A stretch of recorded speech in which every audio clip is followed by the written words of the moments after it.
আজকে না ভেবেছি সকালের টিফিনটা একটু অন্যরকমভাবেই করব, কারণ হচ্ছে আজকে সবাই বাড়িতে রয়েছে। আজকের ঘুগনিটা করব হচ্ছে চিকেন দিয়ে। তো চিকেন আগের দিন এনে রেখেছিলাম, আর তার সাথে হচ্ছে মটরও ভিজিয়ে রেখেছিলাম। মটর না আগের দিন ভিজিয়ে রাখলে দিনের দিন করা তো সম্ভব না। তো যাই হোক, ওভারনাইট ভিজিয়ে রেখেছিলাম মটরটাকে। এবার হচ্ছে প্রেশার কুকারে দিয়ে এটাকে সিটি দিয়ে দেবো।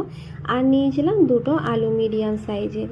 ওদিকে হচ্ছে মটরটা ততক্ষণ সেদ্ধ হোক, ততক্ষণ হচ্ছে আমি এদিকে জোগাড় করে নেবো।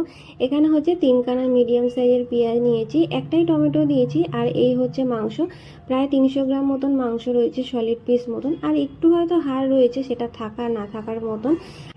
এখানে কড়াই বেশ খানিকটা তেল নিয়ে নিয়েছি, তারপর দিয়েছি দুটো শুকনো লঙ্কা, দিয়েছি গোটা গরম মশলা ফোড়ন, আর দিয়েছি তার সাথে দুটো তেজপাতা। এবার হচ্ছে পেঁয়াজটা দিয়ে খানিকক্ষণ ভালো করে ভেজে নেবো। তারপর দিয়ে দেবো আদা রসুন বাটা, আর তার সাথে হচ্ছে কাঁচা লঙ্কা বাটাও দিয়েছি। খানিকক্ষণ মশলাটা কষে নিয়ে তারপর দিয়ে দেবো কেটে রাখা টমেটো, মশলা গুঁড়ো, হলুদ গুঁড়ো, লঙ্কা গুঁড়ো, জিরে গুঁড়ো, ধনে গুঁড়ো, আর দিয়েছি পরিমাণ মতো নুন।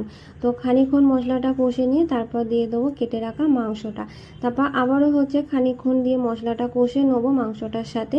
আর আর আজকে না হঠাৎ করে কি করে মটরটা গলে গেল বুঝলাম না। আমি গুনে গুনেই হচ্ছে সিটি দিই, তো পারফেক্ট একদম হচ্ছে মটর সেদ্ধ হয়। কিন্তু আজকেও সেম করেছিলাম, কিন্তু তারপরেও যে কি করে হলো বুঝতে পারলাম না। হয়তো মটরটা একটু ভালো ছিল, যে কারণে মটরটা একটু বেশি সেদ্ধ হয়ে গেছে।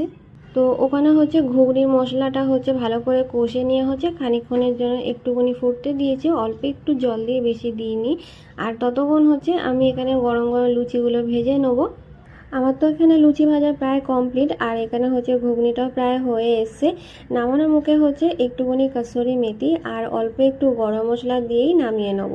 আমি ঘুগনিটা রেখেছি একটু বেশি করে ঘন, তোমরা চাইলে কিন্তু আর একটু পাতলাও রাখতে পারো, তবে তাতেও খারাপ লাগবে না। তবে হচ্ছে নুন আর একটু মশলার ব্যালেন্সটা ঠিকঠাক হলেই হয়ে যাবে।